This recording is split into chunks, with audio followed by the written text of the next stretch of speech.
Hello, welcome to Around Town. I'm Councilman Bob Baker. We're here at City Hall in the Rose Garden at City Hall, and our Rose Garden is maintained by the San Clemente Garden Club, and I want to thank them for that. Today, however, we're here to speak about a very serious topic, and that is distracted driving. Distracted driving claims the lives of 5,000 people every year. This represents about 16% of all fatal crashes annually. That's a big number, folks. And I want to do everything I can to make myself a better driver so I don't fall prey to distracted driving. Now, by improving our understanding of how mental and physical distractions impair drivers, and by educating the public about avoiding distractions, we can eliminate at least some of these needless deaths. Joining me today is San Clemente Police Services Chief Dave Moody and Sergeant Doug Ellithorpe. They're going to shed some light on this important subject. Well, Doug, thanks for joining us today. And as an expert in the field, would you tell us exactly what distracted driving means to you? In its simplest definition, anything that would cause a driver to take their eyes off the roadway, their hands, either one or both, off the steering wheel, or anything that would cause the mental ability to focus on driving to be stopped. For example, listening to music, being engaged in conversation with other people in the car, and it's coincidentally terms such as getting lost in thought or daydreaming. My 18-year-old son got his first speeding ticket, and as a father and son, and because he's an adult, we had a father-son and an adult-adult conversation about it. I asked him what was going through his mind, why this occurred, and he was telling me, because as a family we had gone through quite a bit. My late wife, his mother, had passed away from cancer, and he was going through an awful lot. And he told me, he goes, I don't even know what I was thinking. I was lost in thought, and the next thing I know, I was getting pulled over, and they told me I was doing 90 miles an hour. That's an aspect and a perfect example of someone who's lost in thought or daydreaming. Other examples are any individual, myself included, who have ever been driving and all of a sudden realize, oh, I just passed the freeway sign, or, oh, I didn't realize that I missed the exit because I didn't know what I was thinking about. And next thing you know, an unsafe lane change occurs, or swerving across lanes of traffic because of the distraction of getting lost, either in thought or conversation or listening to music. So, Doug, what you're saying is people, while they're driving, should be cognizant of the fact that they can get lost in thought and they can become distracted drivers, and they should be on the alert for it personally. Is that what you're trying to, is that a point you're trying to make there? I would say in my opinion, yes, but that's also my opinion based upon personal experience. Exactly. And who hasn't been driving on the freeway, been lost in thought, and driven past their exit? I know I have. All right, well, under the vehicle code, Doug, what types of distracted driving would your officers write someone a ticket for? Well, there's several sections. I think primarily for today's purposes, we would be looking at wireless devices. So there are sections of the California Vehicle Code that cover the use of a wireless device, either by telephonic or emailing or texting. Any individual under the age of 18 using a wireless device, period. Any device that would cause a distraction such as a TV screen, or monitoring a TV screen, to be able to see a TV screen while driving, putting in earphones such as earplugs or headphones on both ears. That would be an aspect that would lead to distracted driving. All of those sections are covered under the California Vehicle Code. Now, other aspects of distracted driving have included, and I think that we've all seen it, someone on the roadway who's putting on their makeup, who may be shaving, who may be drinking, who may be eating, reading a book or a newspaper, and or they have maybe a pet on their lap.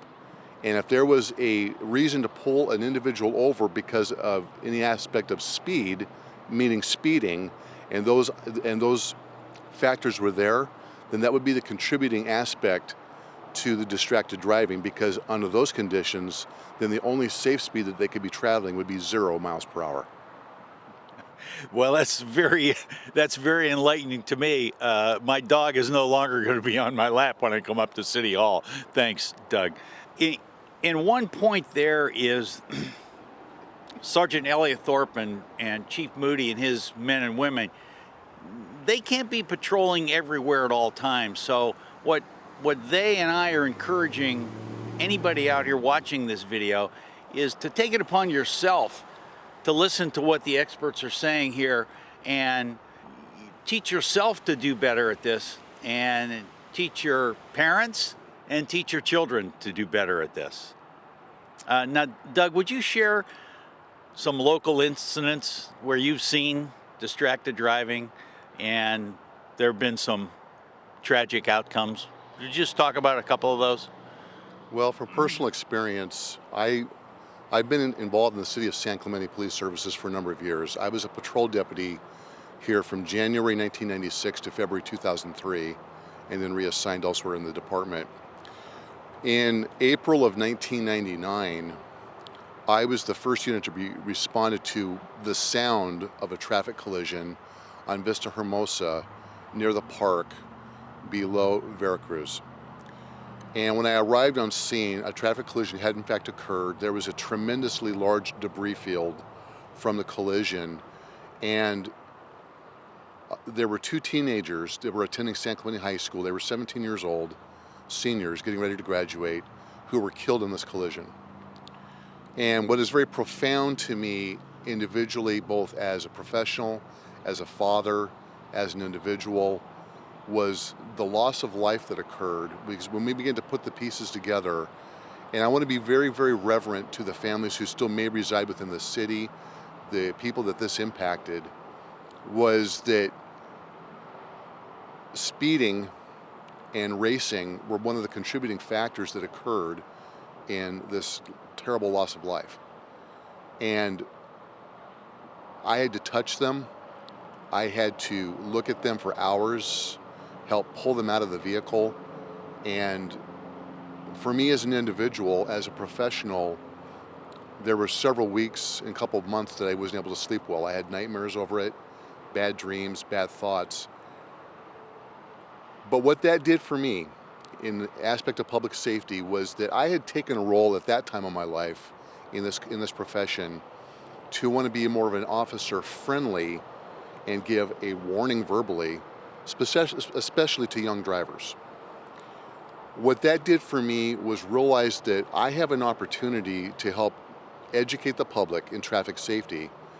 And from that point forward, I made it a point, if I pulled over an individual, especially a young driver, and aspects of distracted driving, specifically in the areas that we just covered, were present, then to help educate them, there was the issuance of a citation to help emphasize the point that if this could help save lives, especially their own, in the future, and they could learn from it, then so be it.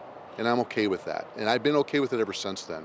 One of the roles and responsibilities that we have as a community, as individuals within the community, is to realize that the California Vehicle Code and the DMV are very clear when it states that driving is not a right, it's a privilege. A privilege that can be taken away by the DMV.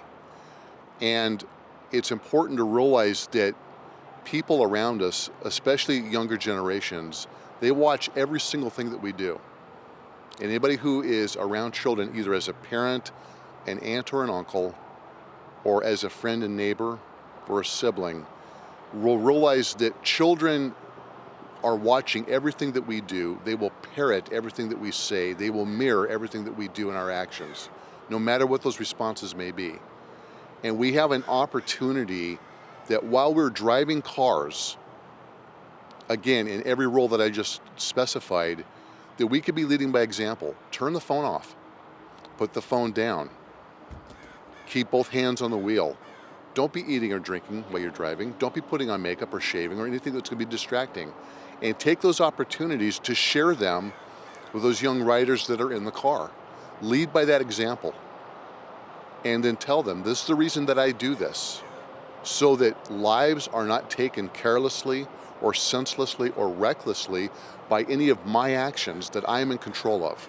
Okay, we're here at the Sheriff's Substation with San Clemente Chief of Police Services, Dave Moody.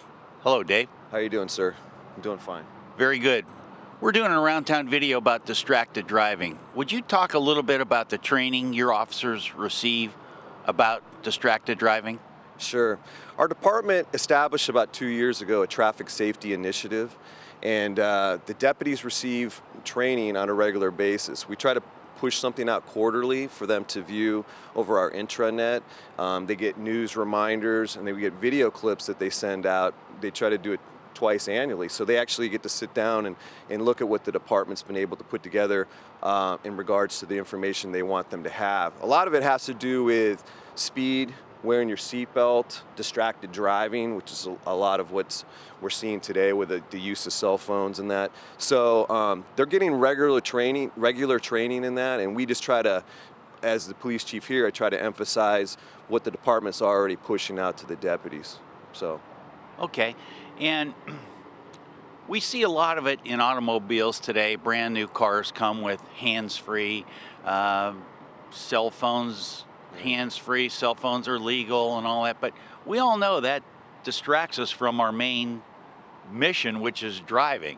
So how do you guys face that? How do you guys try and get the citizenry to really focus on not being a distracted driver? Well, a lot of it comes from education and enforcement. Unfortunately, without enforcement, the education piece just doesn't seem to work sometimes. And this really hits a lot of us home. More recently, there was an accident that took place in the Tustin area, and it involved a female, 16-year-old female driver that was texting on her phone. She went through a red light and struck a motorcyclist, knocking the motorcyclist to the ground and causing severe injuries to that bike rider. And that person happened to be a deputy sheriff off duty, and that deputy sheriff lost his left foot because of that accident. So he may be out of a job as a result of that. So this really touches a lot of us, even more recently, close to home, and the importance that people shouldn't be texting, shouldn't be making those phone calls. If you're going to use a Bluetooth device, which is legal, pull over, make your phone call, then put your Bluetooth on, and do it the right way. It only takes a few extra seconds, and it may prevent a tragic accident like the one that occurred with our deputy recently. Well, that's a very good point, Dave. It is so much easier to just pull over and have your conversation, send your text messages, do whatever you're trying to do. Chief makes a very good point there. Let's all do a better job at that, and let's all try and be a little less distracted when we're out there driving. Okay, I have just pulled over Deputy Randy Morphew, and I asked him for his license and registration this morning. And not really, but Deputy Morphew is a motor officer here in town, and he's going to tell us about some of his experiences with distracted drivers. Maybe one from this morning. Well, actually, this morning I was traveling west on Avenida Pico into the 5 freeway.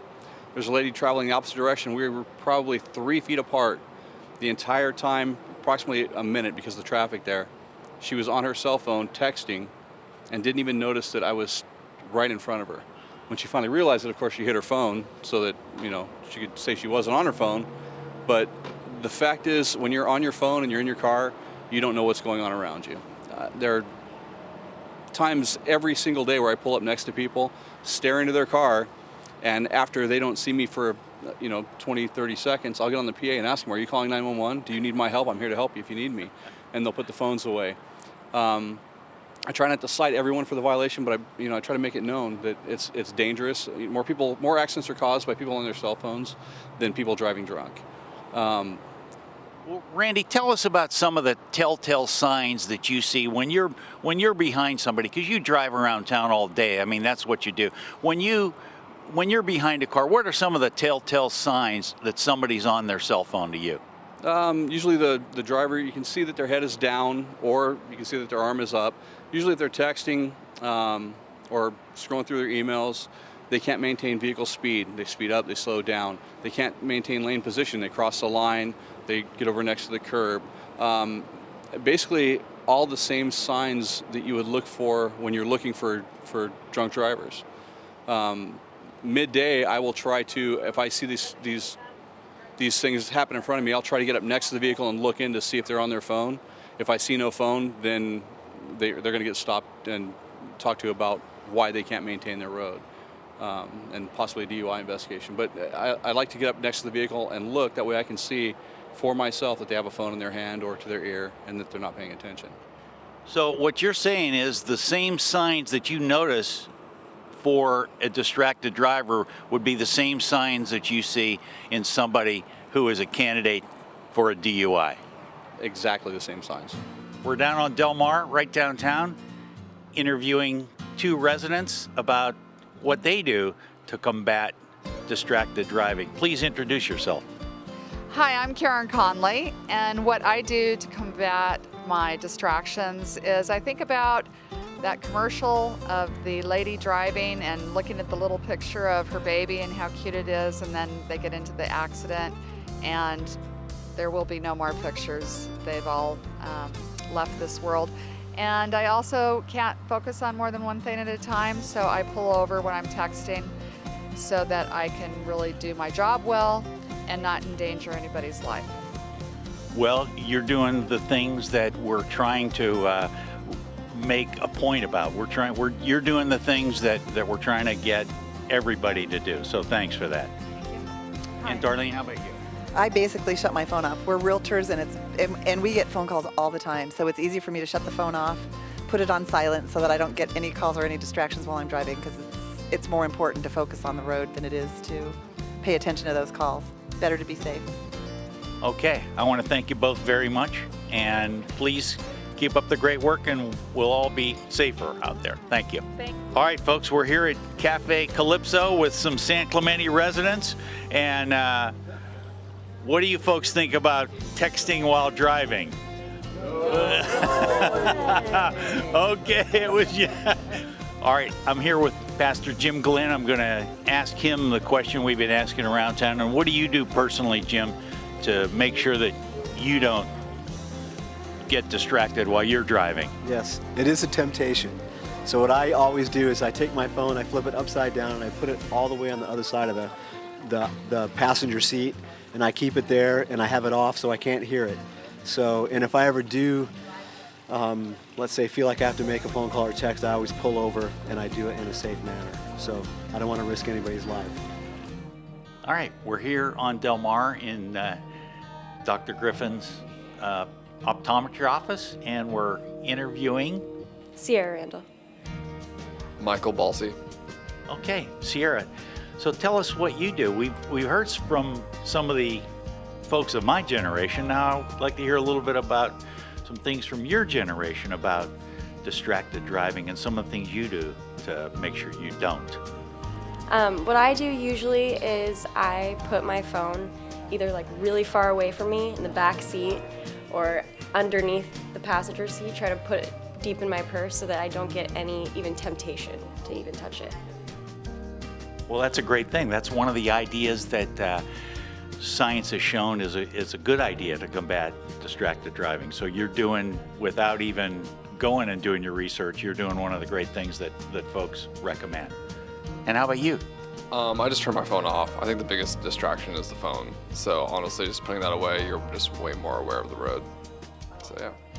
Okay, so all you folks out there from my generation that are blaming everything on the young kids, sorry, here's some young kids that are well aware of distracted driving, and they take steps to not do it. Well, folks, we're still here on Del Mar, and we've run into a couple of San Clemente guys that know how to surf. These are the world tour guy Gadauskas brothers, and they're going to talk a little bit today about what they do to combat their own personal distracted driving. Because if anybody's on their cell phone, these guys get some phone calls. Please talk about what you do to do combat distracted driving. Well, yeah, I watch these guys are pretty bad drivers in general. So I, whenever I get in the car, I try and throw my phone in the back of the car and not respond to any of the buzzes or beeping that's going on with that one. And yeah, just try and enjoy the solitude of just driving and staying safe and staying psyched. So it's kind of my jam. As long as I'm not driving with these guys, I'm pretty good. Okay. Thanks. I just, take it back to the old school, 10 and 2. I get the CDs so you don't have to worry about, thinking about the music selections. So you just let it play all the way through and sit back and enjoy the ride. Okay, now guys, those are all things, we've done research online, and those are things that people that research and study this stuff, those are techniques that they recommend. And you guys didn't actually research and prepare for this, but we did. And those are techniques that are cool. recommended. So you guys are doing the right thing there.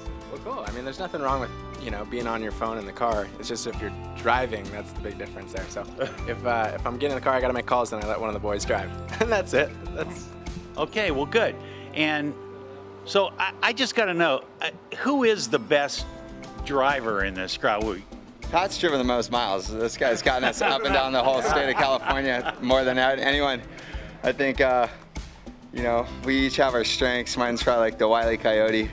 Tanner's kind of like bobbing and weaving, so yeah, but Pat's our trusty steed. All right, we'll take Patrick then for the ace driver. Keep it trustworthy. Okay. Well, folks, there's some recent developments in automotive safety that I think are going to be huge impacts. They're going to be an impact similar to when federal regulators started requiring seat belts in automobiles.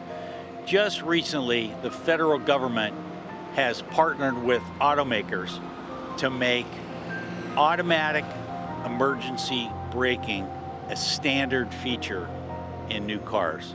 This is going to be a tremendous thing. Your car will automatically sense a car in front of you stopping, and it will apply the brakes whether or not you apply the brakes.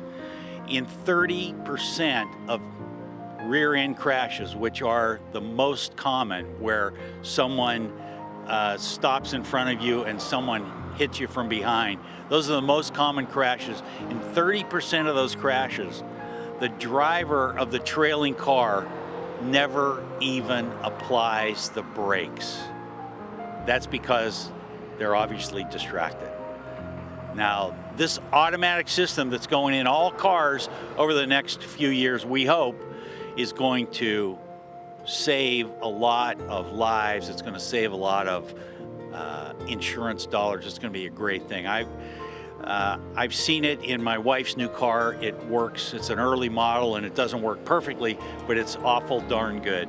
And it's I can't wait for this to happen. It's going to be a great thing. We've heard a lot of tips today about managing distracted driving. Here's a list of all of them. Turn your phone off and stow it.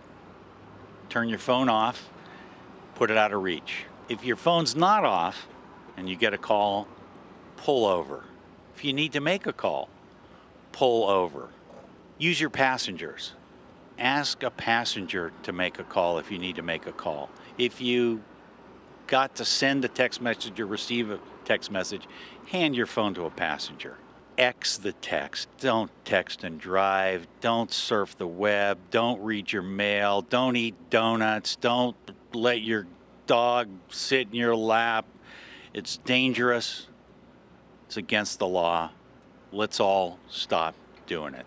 We're here at the corner of El Camino Real and Del Mar. You're going to see a lot of traffic in the background, and this is one of the reasons that we should all realize it's a busy place out there. This is just our little town, San Clemente, and here on the main street of town, it's pretty doggone busy. We shouldn't be distracted when we're driving around. So the main point of this is together we can do our part to ensure that nobody dies a senseless death related to distracted driving. please help us spread the message. It's a danger to the drivers, their passengers, and others as well. Get informed about distracted driving and help your parents to be better drivers too. See you around town. Thank you.